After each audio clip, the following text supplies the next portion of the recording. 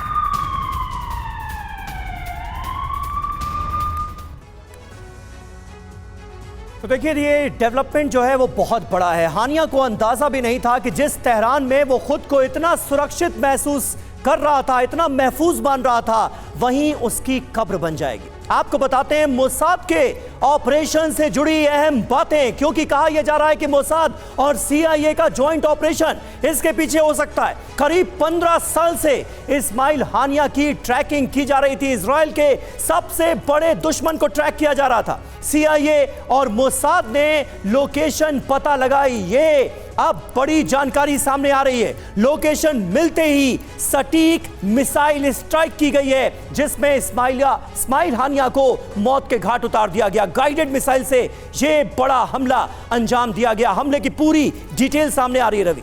बिल्कुल। और देखिए मिसाइल ने सीधे हानिया को भेदा, उस बिल्डिंग को हिट किया जिसमें हानिया मौजूद था। और ईरान में शपथ ग्रहण में वो पहुंचा था मेहमान बनकर, लेकिन तेहरान में ही उसकी हत्या हो गई। मोसाद ने डबल एजेंट की मदद से उसे मार गिराया, उसकी हत्या कर दी। तो इस तरीके से बड़ी बातें जो हैं अब तक सामने आई हैं इस पूरे मामले में, चाहे डबल एजेंट की बात हो, चाहे फिर पिन पॉइंट अटैक करने की बात हो, या फिर एग्जैक्ट जो इनपुट है, इंफॉर्मेशन है, उसको एक्सट्रैक्ट करने की, उसको पाने की बात हो। ये सब कुछ मिलाकर इतना जरूर समझ में आता है कि बहुत सारा इनपुट ईरान के अंदर से ही मोसाद को हासिल हुआ, जिससे ये बिल्कुल सटीक हमला किया गया है। और देखिए दोहा लाया जाएगा हानिया का पार्थिव शरीर। एक और जानकारी सामने आ रही है, आपको बता दें कि हानिया कतर में ही रहता था लंबे समय से।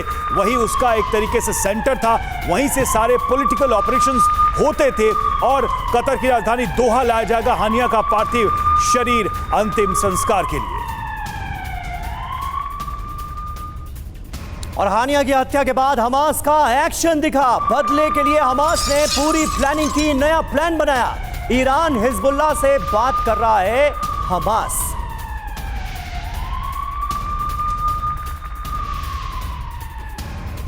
और हानिया की मौत के बाद भड़केगा युद्ध। अब ईरान लेबनान की सीधी एंट्री संभव है, क्योंकि वो बड़ी वजह अब दोनों के पास है। ईरान अपनी साख बचाने के लिए शुरू कर सकता है युद्ध, क्योंकि सबसे बड़ा अगर प्रश्न किसी के ऊपर लगा है तो वो ईरान की साख पर है। और तेहरान में मारा गया है हानिया, और तेहरान जो कि माना जा रहा था कि सबसे सेफ जगह है हानिया के लिए, तेहरान जो कि राजधानी है ईरान की, वहां पर इस तरह का हमला हुआ। ये अपने आप में ईरान के लिए बहुत बड़ी बात है, ईरान के लिए बहुत बड़ा चैलेंज है।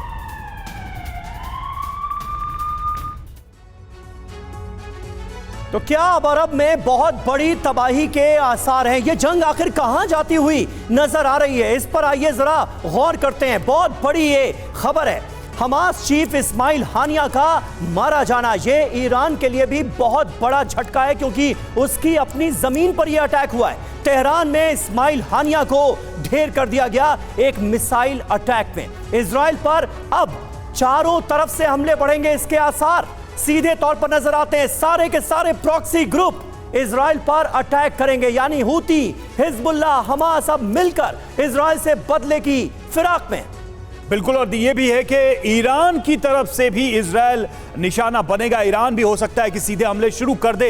इजराइल के खिलाफ मुस्लिम देश एकजुट होंगे क्योंकि पूरे अरब वर्ल्ड में एक मैसेज चला गया है, जवाब इजराइल की तरफ से भी दिया जाएगा। और यही वजह है कि अब ये युद्ध जो है बहुत तेजी के साथ आगे बढ़ेगा। और देखिए कुछ और अहम बातें हैं, अमेरिका समेत पश्चिमी देश इजराइल का साथ देंगे तो इस युद्ध की आग दूसरे देशों तक जाएगी। दुनिया दो गुटों में बटी तो बहुत बड़ा युद्ध हो सकता है, यानी कि ये वॉर जो है बहुत आगे तक जा सकती है। डेनी सर, इसका एक्सटेंड कहां तक देखते हैं? देखिए पहले से ही तनाव है, अब लेबनान में अटैक किया था इजराइल ने तो लग रहा था कि हिजबुल्लाह की तरफ से हमला होगा ही, लेकिन बात तो अब तेहरान तक चली गई। तो आप कैसे देखते हैं इस पूरे वॉर का, इस पूरी टेंशन का विस्तार कहां तक जाएगा? बात ईरान, रूस, चीन तक चली जा रही है।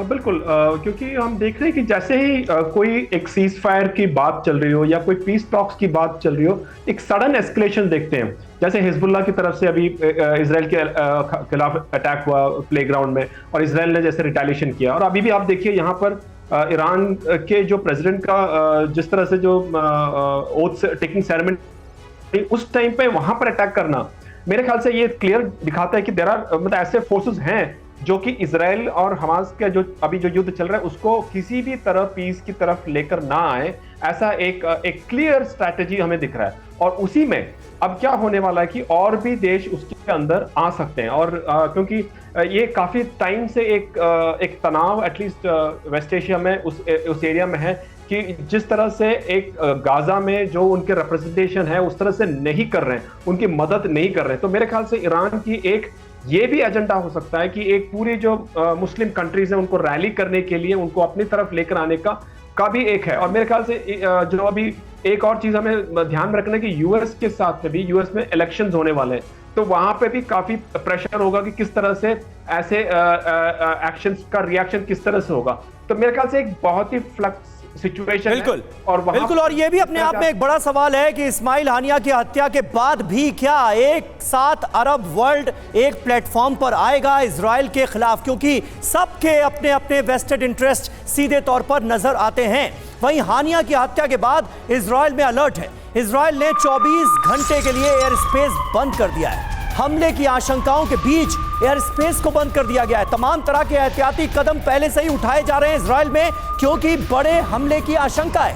हदेरा, हाइफा से उत्तर की तरफ एयर स्पेस बंद किए गए हैं। बड़े हमलों की आशंका इजराइल के अंदर बनी हुई है और यही वजह है कि इजराइल बड़े हमलों के लिए खुद को तैयार करता नजर आ रहा है। और हमास के 5 में से 3 बड़े नेता ढेर हो चुके हैं। 7 अक्टूबर के बाद मिली सफलता और अब आईडीएफ के टारगेट पर हमास के 2 बड़े नेता हैं। जैसा कि आईडीएफ की तरफ से बार बार यह दोहराया गया है कि हमास का खात्मा हम करके रहेंगे। तो अब वो जो तस्वीर आप देख रहे हैं इसमें देखिए 3 बड़े नेता अब समाप्त हो चुके हैं, 2 और निशाने पर हैं आईडीएफ के।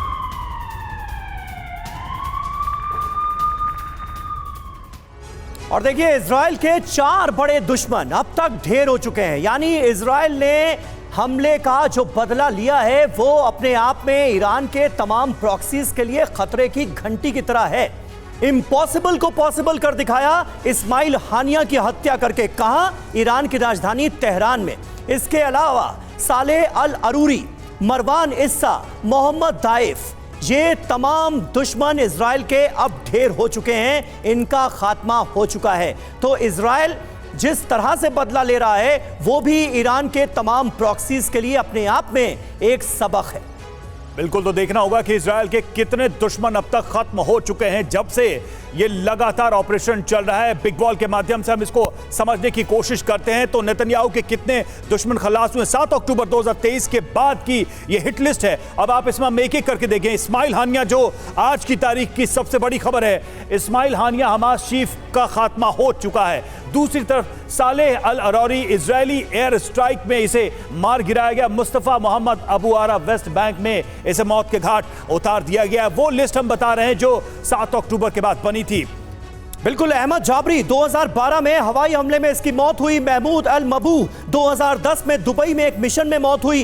अहमद यासीन हमास का संस्थापक था, 2004 में हवाई हमले में इसकी जान गई। अब्देल अजीज अल रंतीसी 2004 में आईडीएफ ने इसे मार गिराया और साले शहादे 2002 में इसकी मौत हुई।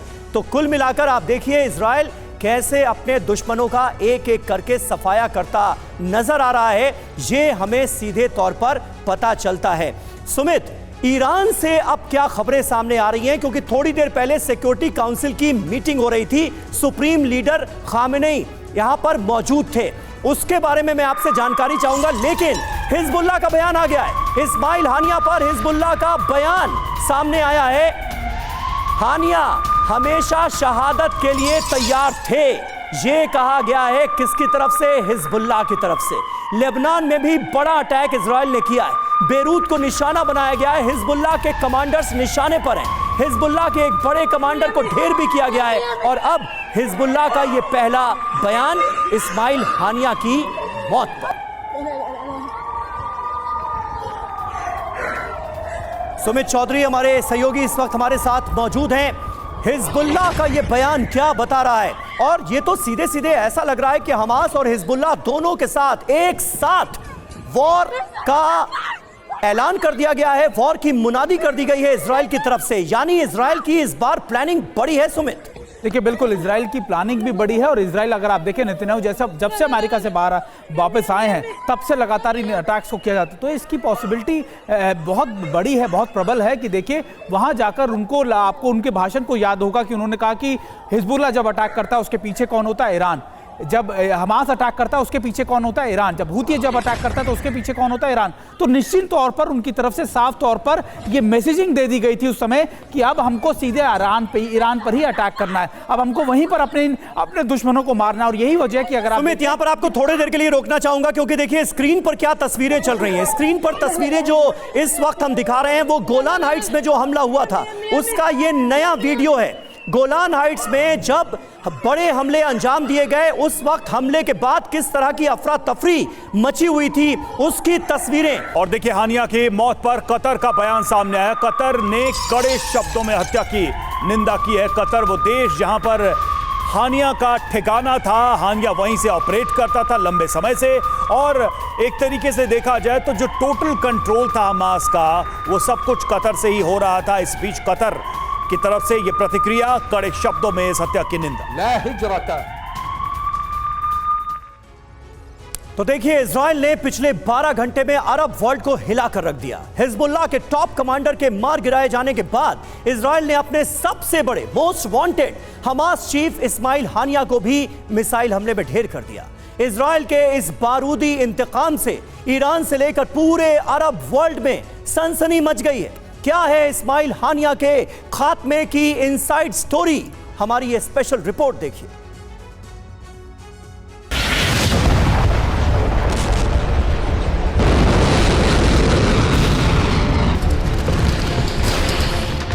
सात अक्टूबर का बदला पूरा।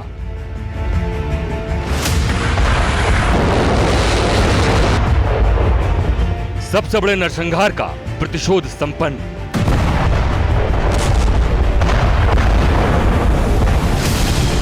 सबसे बड़े नरसंहार के गुनहगार का खात्मा। मारा गया हमास चीफ इस्माइल हानिया। मोसाद ने ले लिया 7 अक्टूबर का इंतकाम। इजराइल ने अपने सबसे बड़े दुश्मन का खात्मा आखिरकार कर ही डाला। इजराइल ने अपने दुश्मन नंबर 1 इस्माइल हानिया को मिसाइलें बरसाकर हमेशा के लिए मौत की नींद सुला दिया।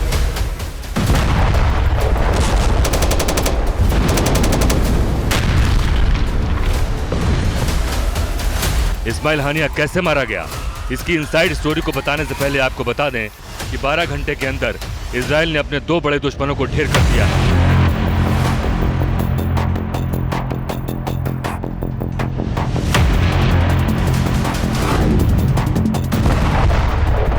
इस्माइल हानिया से पहले इजरायली एयरफोर्स ने लेबनान की राजधानी बेरूत पर ताबड़तोड़ एयर स्ट्राइक करके हिजबुल्लाह के टॉप कमांडर फौज शुकर को मार गिराया।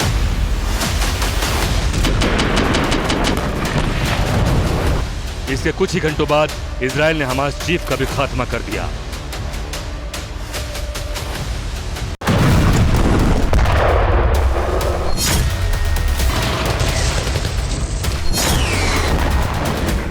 हानिया को मारने में दो बड़ी खुफिया एजेंसियों का हाथ बताया जा रहा है।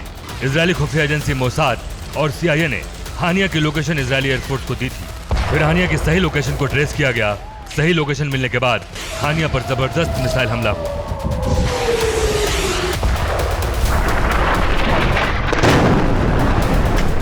मिसाइल हमले में हानिया के साथ उसका बॉडीगार्ड भी मारा गया। हानिया की मौत के बाद इसकी पुष्टि ईरान के इस्लामिक रेवोल्यूशनरी गार्ड कॉर्प्स ने भी कर दी। ईरान के सरकारी टेलीविजन ने भी हानिया के मारे जाने की तस्दीक की। उसके बाद हमास का बयान आया। हमास ने कहा है कि ईरान की राजधानी तेहरान में हानिया के घर पर उसकी हत्या हुई।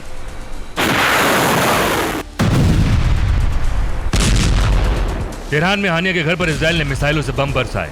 आपको बता दें कि हमास चीफ हानिया ईरानी राष्ट्रपति पेज़ेश्कियान के शपथ ग्रहण में शामिल होने के लिए तेहरान गया था। ईरानी राष्ट्रपति की शपथ के बाद ही इजराइल ने 7 अक्टूबर के नरसंहार के मास्टरमाइंड हानिया को ढेर कर दिया। हानिया की मौत के पीछे इजरायली खुफिया एजेंसी मोसाद का बहुत बड़ा हाथ बताया जा रहा है। मोसाद हानिया को करीब 15 साल से ट्रैक कर रहा था। इस्माइल हानिया 3 महीने पहले तुर्की शिफ्ट हुआ था। अचानक मोसाद को हानिया के तेहरान जाने की खबर लगी। फिर तेहरान में मोसाद का नेटवर्क एक्टिव हुआ।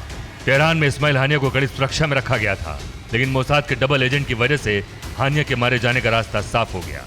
इस्माइल हानिया मौत से एक दिन पहले तेहरान में ईरान के सर्वोच्च नेता खामनेई से भी मिला था। इस मुलाकात की तस्वीर भी सामने आ चुकी। वहीं मौत से पहले तेहरान के थीम फायर एग्जीबिशन में हानिया ने ग्रुप फोटो भी खिंचवाई थी।